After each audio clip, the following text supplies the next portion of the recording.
in the center of my soul. I can feel you all around me, something holy and untold. But I hear it perfectly.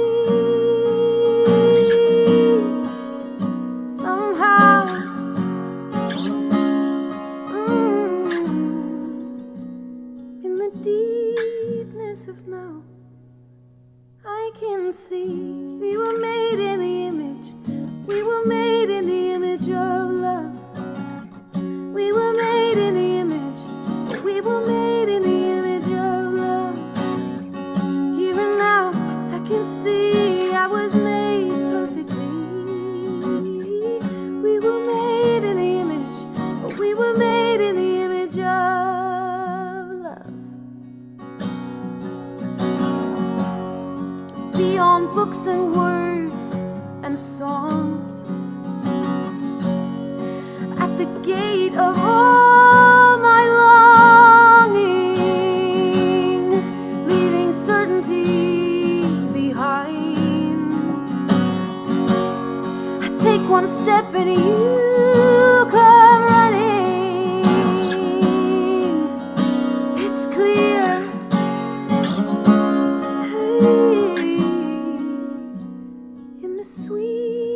Of here, I can see we were made in the image. We were made in the image of love. We were made in the image. We were made in the image of love. Here and now, I can see we were made perfectly. We were made in the image. We were made in the image of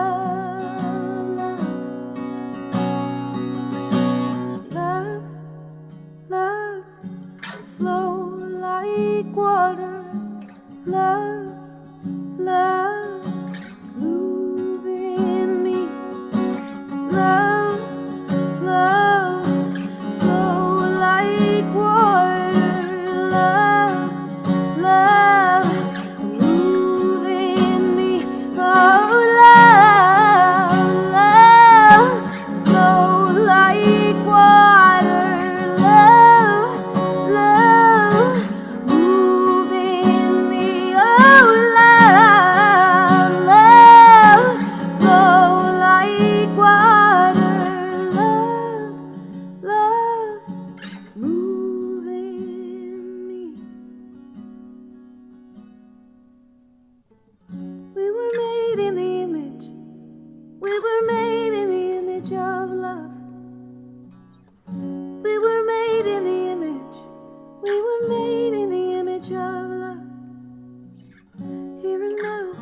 I can see we were made beautifully.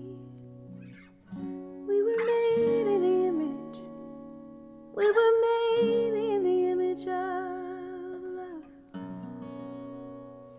Good morning, family. Welcome to our second Sunday in this Gregorian New Year of 2026. I'm so glad that you're here. Take these glasses off here. It's a little bright outside because the sun is always shining in Florida. Grateful to be with all of you. I had a pretty busy week. My daughter's birthday, a granddaughter's birthday, the homegoing of the great pastor, Reverend Don Polk, who was the co-founder, along with his wife and his brother, of the Cathedral of the Holy Spirit, which is now known as Spirit and Truth Sanctuary, led by my brother from another mother, Bishop D.E. Polk. So we celebrated him home on yesterday. And so I've been everywhere, man, up to Nashville and then over to Atlanta, doing my best to celebrate and at the same time allow space for comfort and even for grieving. It's the first of the year. This has been an interesting week. Excuse me. We're off to a bang, y'all. This is the year of the great emergence, and a part of the great emergence is to be able to be in times of urgency and emergency and not be hijacked by it. To be able to be in presence, and that's what this whole month of January is about. This is what's interesting.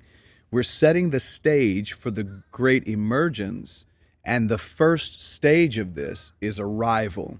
And arrival is to be in this space, to be here now. It's something that we have heard for many, many years from different sages throughout the ages and different teachers, and you're hearing it once again from me. And this great emergence, the month one of arrival, we're looking today at what I guess you could call sermon number 2. And it is based around this idea that the body knows even before the mind agrees. So, loved ones, I welcome you into this space today with all that's happening in our world, with what we see in this crazy, authoritarian, tyrannical time outside of us, within our government, those who don't recognize it or those who are in it. So don't worry about that. We need to continue to move forward. I have learned my own lesson with it, to not be engaged with that vortex mentality that this is just run of the meal, that this is just okay, because it's not. And so we're standing in the gap for those who are under the most threat, and that's globally. And so we see the genocide overseas in Israel and with Gaza, with Palestine. We see all of that's happening there. We see all of the vile and evil things taking place in the country of Africa, Venezuela, Cuba, Colombia, other parts of the world, Ukraine. We see wars and rumors of wars. These are, in some ways, self-fulfilled prophecies by a group of people who really have believed for a long time that this is supposed to happen in order for Jesus to come. And so as a result, they've created it. And they continue to create it in their own lives. The hell that they have preached, they actually believe in. And so they're creating hell on earth as a result of that mentality. But we, who have been set free from that law-ridden, dogma-ridden mentality, have expanded our consciousness to understanding that God doesn't have a religion, God doesn't have a favorite group of people, that God is all-inclusive and welcomes all, and that even Jesus is separate from the governmental dogmatic organization of Christianity, specifically evangelical Christianity. I wrote about it this last week. Some people think that I'm leaving Christ. No, I said I was very clear in what I said. I have left a long time ago, by the way, evangelical Christianity. I'm going to give a clear delineation line between evangelical or evangelical Christianity and the rest of Orthodox Christianity. I'll give some clear lines on that soon. I'm writing about it. I'm expanding in it. I am researching it. So let me be clear. I love Jesus. And for those who don't understand the difference between Jesus and Christ consciousness is the vibrational frequency in which Jesus operated. And so we follow Jesus. We see Jesus as the way shower and the way maker in many ways, but the way shower certainly, while understanding that Jesus is not monopolized by the Christian faith. Christians can't have Jesus, no matter how much you want him. He's not your poster child. You can't fly a flag for Jesus. Jesus doesn't do flags, just like God doesn't do libraries of books written by human beings, scapegoating God with it. So as we're going through this emergence, there's intuitive things that are happening within the body, and I'm asking us to consider remembering that the body is a part of this human journey. Loved ones, if you have ever known something was true long before you could explain it, this happened to me in my deconstruction. If you have felt in your chest or in your gut, in your breath, before you have language for it, then you already understand today's message. You felt it before you could name it. You sensed it before you could justify the feeling. Your body leaned in or pulled back, depending on the situation, before your mind had time to even formulate an opinion or a language around it. That's not weakness. That's wisdom. That's intuition. It's not primitive. It is not unspiritual. It's actually spiritual intelligence installed in the human being. But most of us were trained to distrust it. We were taught to override the body in the name of being spiritual, productive, or being faithful, or just being strong. And so we learned how to silence our intuition. We were taught how to numb our sensation, to push past the signals that were actually invitations to slow down and listen, to observe. And then we wonder why anxiety rises when awareness expands in us. Let me give you just a brain-based visual, sort of a metaphor for live delivery of this. The upstairs and the downstairs brain. Let me give you a picture that maybe your body can understand. Think of your brain like a 2-story house. The upstairs brain is the thinking part, reason, language, meaning, beliefs, certainly. This is where insight lives. But the downstairs brain is older than the upstairs brain. It runs the nervous system. It's breath, heart, muscle tension, survival. And this is where your safety actually lives. And here's the key. Information always enters the house downstairs first. Before your upstairs brain has time to interrupt or interpret what's happening, the downstairs brain has already asked one question: am I safe right now? So if the downstairs brain says yes, then the upstairs brain, it comes back online. And you can think more clearly, you can stay curious, you can remain compassionate, because the downstairs brain is basically given permission. If the downstairs brain says no, then the upstairs brain, it goes offline. And that's not weakness, that's just biology. Now, this is why you can know something is true and still feel anxious. Because the upstairs brain has insight, but your downstairs brain has not received safety yet.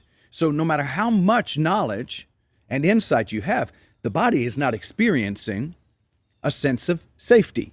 Let me pause right here, plug right here to say, this is one of the reasons we're finding out in quantum science that when you are essentially working with affirmations toward a manifestation, that to know it here is powerful, but to know it in your body is to attract it into your life. See, awakening often lights up the upstairs brain first, but arrival happens when the downstairs brain feels safe enough to join in on the conversation. So we're talking about coherence here. This is a big deal, especially for the month of January. Coherence. This is for your temple, the whole temple, to be engaged in the process. So the body, the downstairs brain, feels safe. It enters the conversation, and the awakening that's occurred in the mind and in consciousness now becomes embodied. This is how we activate it. So we can have alignment in the upstairs brain, but a dysfunction and a disalignment in the downstairs brain, and as a result of that, there's not coherence, there's not harmony. So that's why emergence is not about thinking better thoughts. It's about helping the whole house of your being to feel safe again. So when both are in alignment, boom, miracles like you've never seen before, like you've never experienced before, because coherence magnetizes and magnifies experience. So when we look at the body as the first place of knowing, we know that the truth is that we were never taught this. The body is not an obstacle to awakening. It is the first place awakening arrives.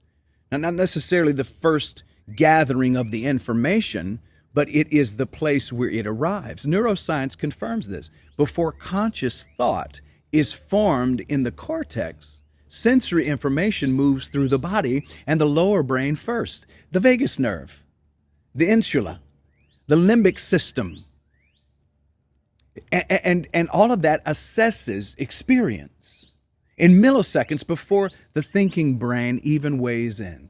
In other words, your body already knows what is happening before your mind has the words for it.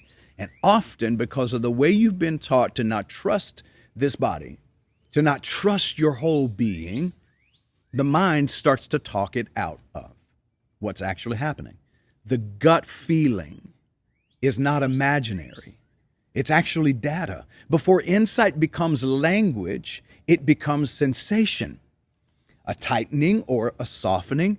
Maybe there's a warmth or a heaviness, but it's a subtle sense of yes or no. The mind wants explanation, but the body wants safety. And this is why it's important, while we're talking about arrival and the emergence of this year, that we bring into coherence the whole being. And when the mind tries to move faster than the body can integrate, the nervous system responds with what we call anxiety. What the hell's going on? This feeling of fear. Not because something's wrong, but because something is new. Your body's not resisting your awakening, but it is asking to be included in the awakening. That's why this is not just mind over matter. I love science of mind. And in addition to it is the science of the body as well. The whole temple being in coherence and in harmony. You know why anxiety often increases during awakening? Because many people assume that spiritual growth should make them immediately calmer, more clear, more confident. But growth and expansion, it often increases our sensitivity before it increases our stability. You see, as awareness expands, your nervous system becomes more perceptive, more sensitive, more signals are noticed, more nuance is really felt. And so without regulation, this starts to feel extremely overwhelming. This is why the reason I'm even touching on this is because as we go into the great emergence, I want us to go with all of the inspiration and information necessary to actually carry out the function of this awakening instead of the dysfunction that can occur when you're not quite sure that you're okay. You see, without regulation, it feels overwhelming. So think of it like upgrading the resolution on a screen without adjusting the brightness. Nothing is wrong with the image, but the system just needs some level of a recalibration. Anxiety is often the body saying, I need pacing, I need safety, I need time to integrate this new level, this next level of awareness. And so maybe some of you have been feeling that. You've heard me talking about awakening. You know there's something happening that is an uneasiness in the planet, but you're thinking to yourself, I need some time here, man. I believe this. Like I can feel this in my being. I'm in agreement that this is a time of awakening, but I need some time here to integrate this new level. This is not failure. It's not failure at all. It's not making a mistake or messing up. This is your biology doing its job. I'm going to tell you how we learned to bypass the body. For many of us, I know for me, religion taught that the body was suspicious, was suspect. Our culture taught us that productivity mattered more than presence. This is why I said last week, watch out for the boredom of stillness, because many of us have been taught that productivity mattered more than being present. And then trauma, it taught us that sensation was unsafe. So we learned to live from the neck up. We learned how to override hunger, fatigue, grief, intuition, and fear. And then religion, including some of the new thought principles around fear, it taught us to ignore that, to cast it out.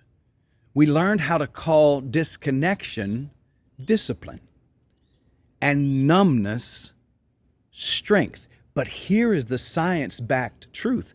Chronic override leads to chronic stress. Chronic stress deregulates the nervous system, and a dysregulated nervous system cannot sustain peace, it cannot sustain clarity, and it will never sustain compassion. So emergence is not about a mental upgrade, but it's about a full body remembering. It is a full body remembering of who we truly are. The goal is not to escape the body. The goal is to feel safe inside of it again. The goal is to experience the presence of the divine and this awakening process in the whole being. In other words, all of you is invited to this party.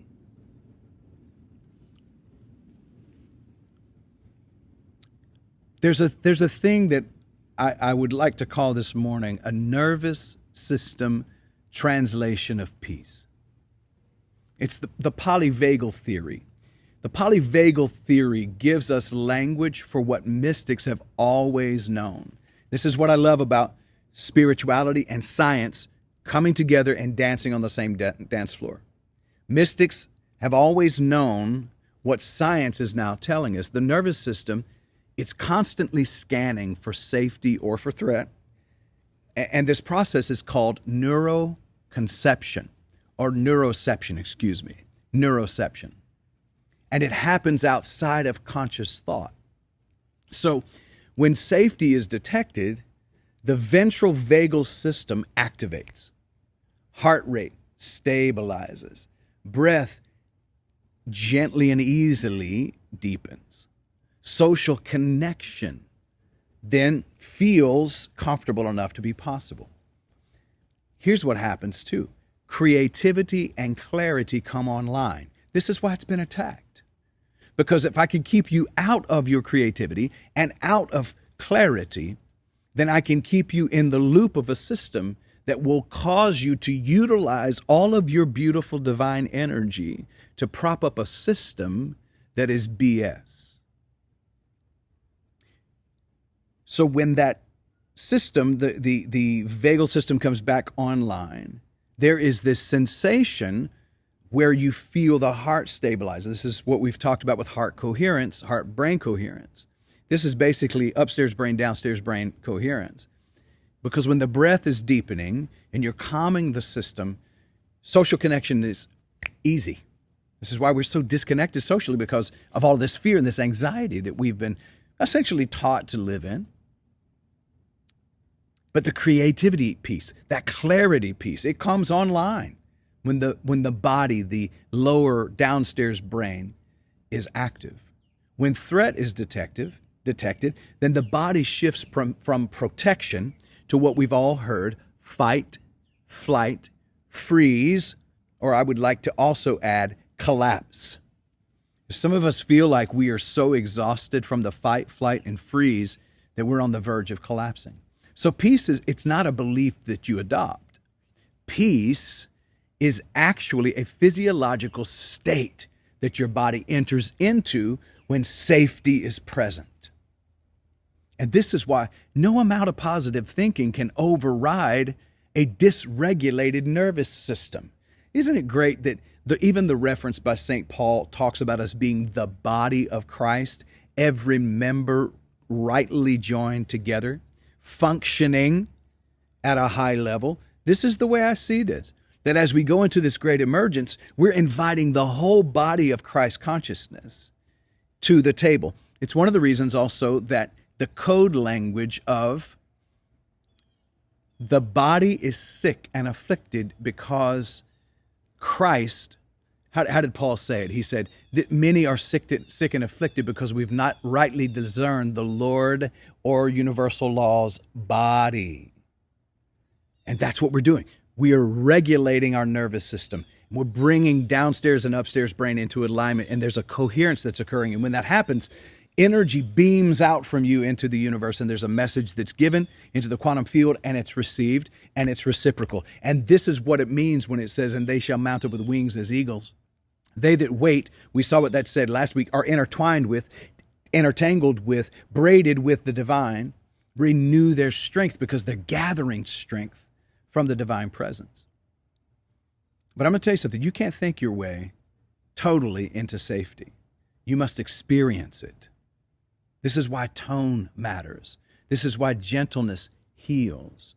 Why being seen without being judged changes people at a cellular level. This is why we're living the embodiment of radical inclusion, because being seen without being judged literally changes people on a cellular level. The body does not respond to sermons alone. Although you may feel some of the wording, it responds to presence. And that's what we're here to offer. And so what are we doing? What are we here to do? Let's make this practical. We are here reclaiming bodily trust. The more you listen to the body without judgment, the less the body has to shout and scream and yell at you. Ignored signals become symptoms. Heard signals become guidance. Emergence, this season of emergence, it restores trust by restoring listening and hearing and being available to the body. When the body feels heard, the mind can soften and even quiet. Clarity follows safety. Insight follows integration. And you know, Jesus said this. I told you I love me some Jesus.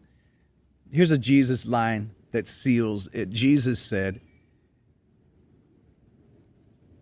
and here's the truth behind what he said and beneath the old language. He said, do not be afraid. Many times he said, do not be afraid. I heard somebody say one time that they studied the Bible and found out, do not be afraid and be not afraid. Those two phrases were used 365 times in the Protestant canon of 66 books. And their assumption is that it was one for every day. We'll go with that assumption today to say that's a nice thing. I haven't studied it out myself to see if it's true, but we'll go with that today. Do not be afraid was never a command to suppress fear. In fact, living fearless doesn't mean living without fear. It just means that you're learning to fear less. But do not be afraid was not a command to suppress fear. It was an embodied transmission of safety. In other words, when love is present, safety is present, your nervous system can finally rest. This is why our main message is love, because when love is present, the nervous system can finally rest. And that was the miracle. Not control, not compliance, not force, but regulation. And this is what it means for the body of Christ, your Christ consciousness in human form, being rightly divided and understood. So if you're feeling anxious today, you're feeling unsettled, you're feeling unusually sensitive right now, hear this clearly, please. You're not regressing. You are becoming more honest, more coherent. You're not broken. You're becoming embodied. Your body knows before your mind can even agree. Your work is not to override the body. Your work is to listen. And as you do, peace will not need to be chased. You won't have to run after it. You won't have to work for peace or fight. I heard somebody the other day said, I'm fighting for peace. Oh my God. Fight and peace don't belong in the same box together. You won't have to chase it or fight for it or run after it. It will arrive. It will settle into your whole being. And then it will emerge from your being. So today, the body knows before the mind can even communicate it. And some might say, this doesn't sound like a regular sermon. It sounds like a bunch of science. Okay, so we're using science to understand the human experience so that there is a higher probability for us to take all of these principles that we've been taught, actually embody them and activate them, and as a result, create the change that there needs to be in the world. The reason we're dealing with this in January of this 2026 is because, I don't know if you've noticed by now, but this world is in a crazy turmoil. There is a rising energy of violence and hatred and dissension and division. And we're going to call up, we're calling out and calling up.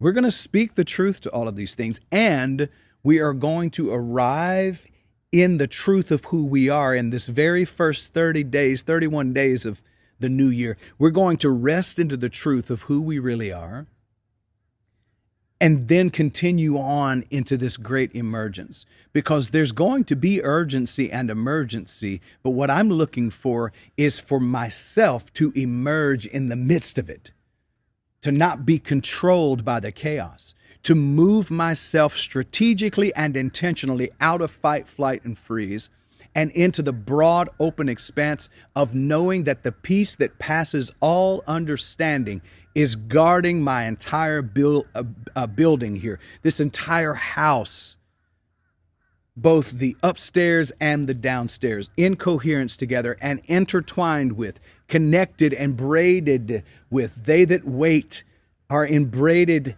with and entwined with the divine.